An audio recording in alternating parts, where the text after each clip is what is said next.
नमस्कार दोस्तों, मेरे चैनल पर फिर से एक बार आप लोग को स्वागत है। मैं आपके लिए एक आज नया क्वेश्चन लेकर आया हूँ। नर युग्म कोद्विद और मादा युग्म कोद्विद में क्या अंतर है? यह बिहार बोर्ड के बोर्ड एग्जाम 2024 के लिए बहुत ही इम्पोर्टेंट सवाल है। यह सवाल जो है वो 12th क्लास जीव विज्ञान के लिए 2024 एग्जाम के लिए बड़ा ही महत्वपूर्ण है। क्या है? बड़ा ही महत्वपूर्ण है। ये सवाल है नर युग्म कोद्विद और मादा युग्म कोद्विद में अंतर स्पष्ट करें। तो सबसे पहले हम देखते हैं ये इसका पहला अंतर। कहता है इसका विकास जो है प्राक कोश में। कहाँ होता है? प्राक कोश में। प्राक कोश में जो होता है प्राक कण और लघु बीजाणुओं से होता है। किससे होता है? प्राक कोश में जो है वो प्राक कोश में प्राक कण अथवा लघु बीजाणुओं से होता है। प्राक कोश में प्राक कणों अथवा लघु बीजाणुओं से होता है। किसका? नर युग्म कोद्विद का। किसका? नर युग्म कोद्विद का। देखिए इसको हम देखते हैं। हो गया, ये हो गया प्राग कोश। क्या हो गया? प्राग कोश। अब प्राग कोश के अंदर क्या होते हैं? बनते हैं ये लघु बीजाणुधानी होते हैं, जिसके अंदर क्या बनता है? प्राग कण, और इसी को हम बोलते हैं लघु बीजाणु। अब ये होता कैसा है ये प्राग कण? तो प्राग कण जो है वो इस प्रकार से कहता है होता है। इसके अंदर एक केंद्रक होते हैं, इस प्रकार से। अब यह क्या करता है? ये केंद्रक जो है वो एक समसूत्री विभाजन क्या करता है? समसूत्री विभाजन करता है। और समसूत्री विभाजन करने के बाद जो है वो इस प्रकार से एक इंटरफेस, एक प्रकार का क्या करता है? संरचना बनाती है। समसूत्री विभाजन में जो है इस प्रकार से समसूत्री विभाजन करता है। और समसूत्री विभाजन के बाद क्या? ये दो केंद्रक में जो है वो डिवाइड हो जाता है। एक अनियमित होता है और एक परिधि की तरफ होता है, जो इस तरह से होता है। अब हमें जो है इसे हम बोलते हैं कायिक केंद्रक। क्या बोलते हैं? कायिक केंद्रक। इसे हम बोलते हैं नर, क्या बोलते हैं? सॉरी, इसे हम बोलते हैं जनन केंद्रक। तो इस प्रकार से ये संरचना जो है ये प्राक कण ही है, लेकिन इसके अंदर ये दो केंद्रक है, इसी को हम बोलते हैं नर युग्म कोद्विद। तो यहां पर हम देखते हैं, कहता है जो सवाल पहला अंतर कि इसका विकास कहाँ होता है? प्राक कण में, प्राक कोश में। कहाँ होता है? प्राक कोश में। प्राक कोश में कहाँ होता है? प्राक कोश में क्या बनता है? प्राक कण अथवा लघु बीजाणु से होता है। क्या होता है? अब यहां पर देखिए वही बात है। ये क्या है? ये प्राग कोश है। ये क्या है? प्राग कोश। अब प्राग कोश में क्या बनता है? प्राग कण, या इसी को लघु बीजाणु कहते हैं। अब ये जो होता है इसका समसूत्री विभाजन होता है, दो केंद्रक में ये डिवाइड हो जाता है। एक को हम जनन केंद्रक बोलते हैं, एक को हम क्या बोलते हैं? कायिक केंद्रक। तो ये जनन केंद्रक और कायिक केंद्रक ही लघु बीजाणु, सॉरी, जनन केंद्रक और कायिक केंद्रक ही जो है वो नर युग्म कोद्विद है। अब हम देखते हैं दूसरा अंतर, इसी का दूसरा उल्टा, मादा युग्म कोद्विद। क्या बोलते हैं? मादा युग्म कोद्विद का क्या कहता है? कहता है इसका विकास जो है वो विजांड। क्या होता है? इसका विकास विजांड के विजांड काय में, गुरुगर में ये विजांड है। क्या है? ये जो संरचना दिख रही है वो क्या है? विजांड। और इस विजांड के अंदर ये जो है ये है गुरु बीजाणु मात्र कोशिका। क्या है? गुरु बीजाणु मात्र कोशिका। गुरु बीजाणु मात्र कोशिका ये। और जब ये गुरु बीजाणु मात्र कोशिका है, जब इसका क्या होता है? अर्धसूत्री विभाजन। क्या होता है? अर्धसूत्री विभाजन होता है। तो अर्धसूत्री विभाजन के बाद जो है वो चार केंद्रक में डिवाइड है। ये जो केंद्रक है ना, यह कोशिका है, ये जो चार कोशिका में क्या हो जाती है? डिवाइड हो जाती है। और चार कोशिका में नीचे वाला जो तीन कोशिका है वो क्या हो जाती है? मृत हो जाती है। अब जो ये शेष एक बचता है इसे हम बोलते हैं सक्रिय। क्या बोलते हैं? जो ये शेष एक बचा है इसे हम बोलते हैं सक्रिय गुरु बीजाणु। क्या बोलते हैं? सक्रिय गुरु बीजाणु। क्या बोलते हैं? सक्रिय गुरु बीजाणु। अब ये सक्रिय गुरु बीजाणु जो होता है यह जो है वो समसूत्री क्या करता है? समसूत्री कितना बार? तो तीन बार। कितना बार? तीन बार समसूत्री विभाजन करके जो है वो 8 कोशिकाओं में कन्वर्ट हो जाती है। अब 8 कोशिकाओं में जो कन्वर्ट हो जाती है वो क्या होता है? 3 जो है ऊपर होता है और 3 जो है वो क्या होता है? नीचे होता है। और जो है वो 2 जो होते हैं वो क्या होते हैं? यहाँ बीच में होते हैं। अब यहां पर जो देखिए क्या होता है, ये जो अब ये संरचना जो दिख रही है इसे हम बोलते हैं भ्रूण, क्या बोलते हैं, भ्रूण कोश। क्या बोलते हैं, भ्रूण कोश। अब ये भ्रूण कोश क्या है, ये जो भ्रूण कोश है, इस भ्रूण कोश के अंदर जो है वो ये वाला, इसको हम बोलते हैं ध्रुवीय। क्या बोलते हैं, परिपक्व अवस्था में लघु बीजाणुओं अथवा परागकणों का परिकर्णन होता है जिससे ये वर्तिकाग्र तक पहुंचते हैं। अब नर युग्मकोद्भिद जो है वो क्या होता है, जब जब जो है जब जो है वो पराग कोश क्या होता है, पराग कोश जो है वो परिपक्व हो जाता है तो उसका क्या होता है, अस्फुटन होता है। अब अस्फुटन के कारण जो है ये पराग कण जो है वो परिकीर्णित होता है, और प्रकीर्णन का कारण जो है ये पुष्प के जो ये वर्तिकाग्र है, इस वर्तिकाग्र पर क्या होता है, ये पहुंच जाता है ये परागकण। तो यहाँ पर कहने का मतलब है कि परागकण जो है वो पराग कोश से निकलकर वर्तिकाग्र पर आते हैं, यानी कि नर युग्मकोद्भिद जो है वो गमन करता है। लेकिन यहां पर कहता है मादा युग्मकोद्भिद स्थिर रहते हैं। क्या रहते हैं, मादा युग्मकोद्भिद स्थिर रहता है, इसका प्रकीर्णन नहीं होता है। जैसे देखिए यहां पर ये यहां पर जो है ये बीजांड इसके अंदर मौजूद रहते हैं अंडाशय के अंदर, और इसके अंदर जो ये संरचना यहीं पर रहता है, ये स्थिर रहता है, ये कहीं जाता नहीं है।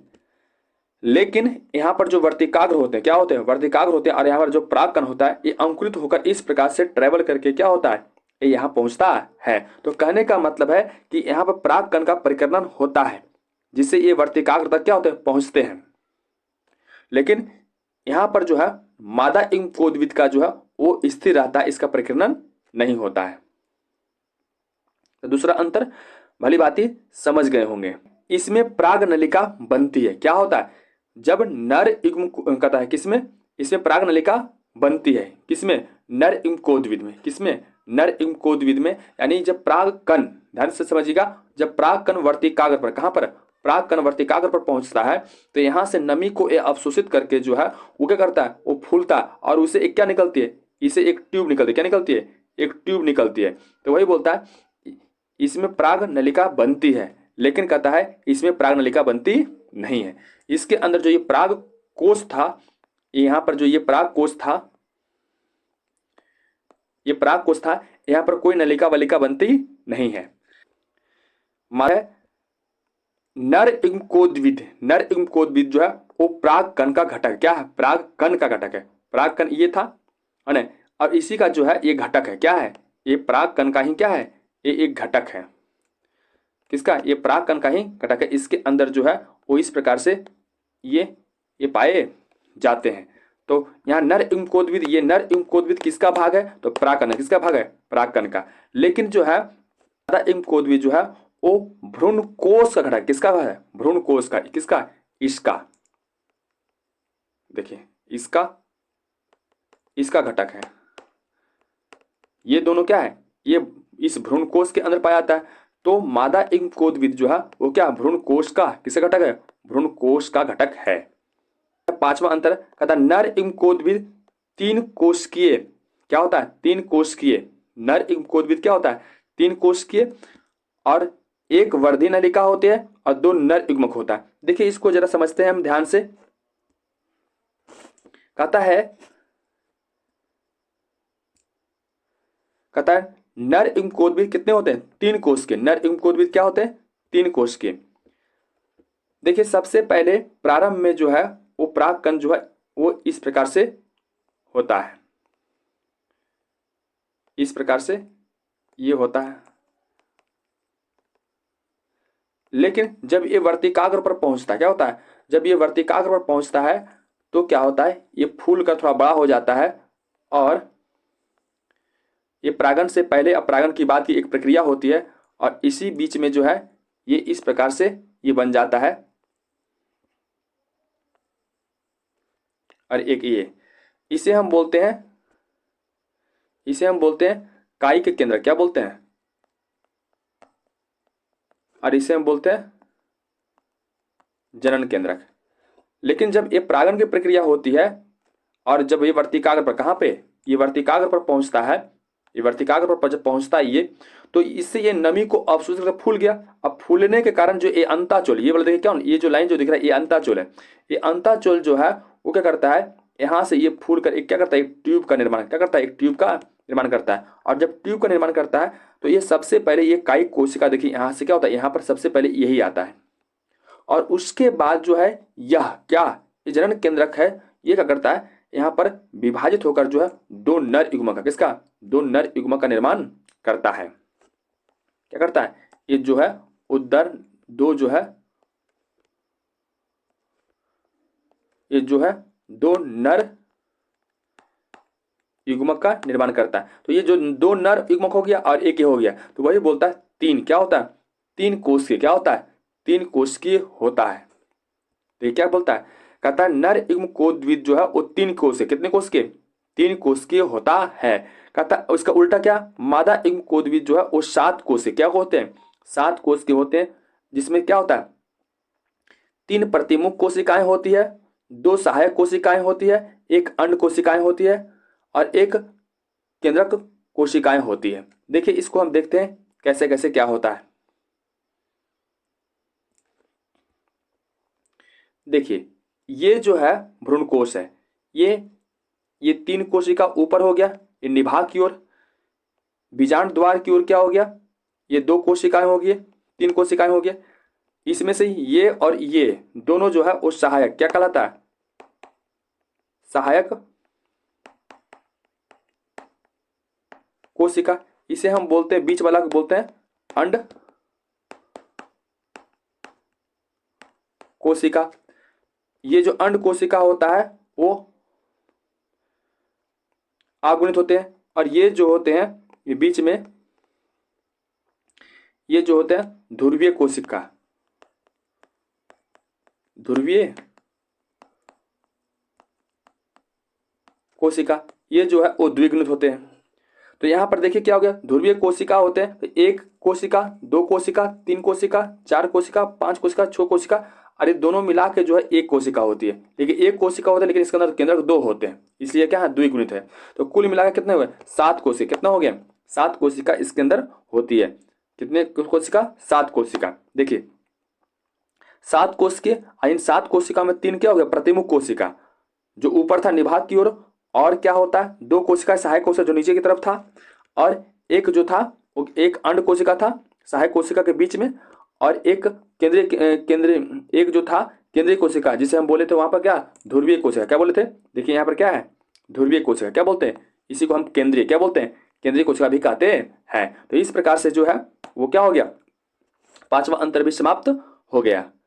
आगे हम देखते हैं नलिका केंद्रक का कार्य क्या है, नलिका केंद्रक का कार्य, प्राग नलिका का बनाना, क्या बनाना, प्राग नलिका का बनाना। नलिका केंद्रक का मतलब कायिक केंद्रक, उसका काम है प्राग नलिका का जो है वो निर्माण करता है। ये नलिका का जो है वो निर्माण करता है। कहता है इसके अंदर नर केंद्रक अंड कोशिका से और दूसरा नर केंद्रक जो है, दूसरा केंद्रक जो है द्वितीयक केंद्रक से संयोजन संयोजन संयोजन करता है, यानी कि जुड़ता है। क्या होता है, ये जुड़ता है।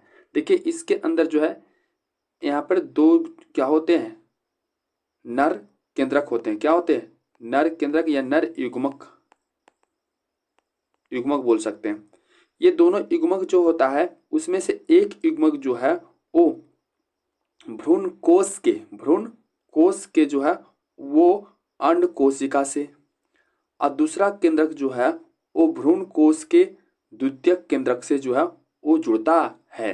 देखिए इसके अंदर ये भ्रूण कोश होता है, यहाँ पर एक अंड कोशिका होती है और यहाँ पर एक क्या होती है, केंद्रीय द्वितीयक केंद्र। क्या होता है यहाँ पर जो है ये द्वितीयक केंद्रक हो गया, और ये क्या हो गया, अंड कोशिका हो गया।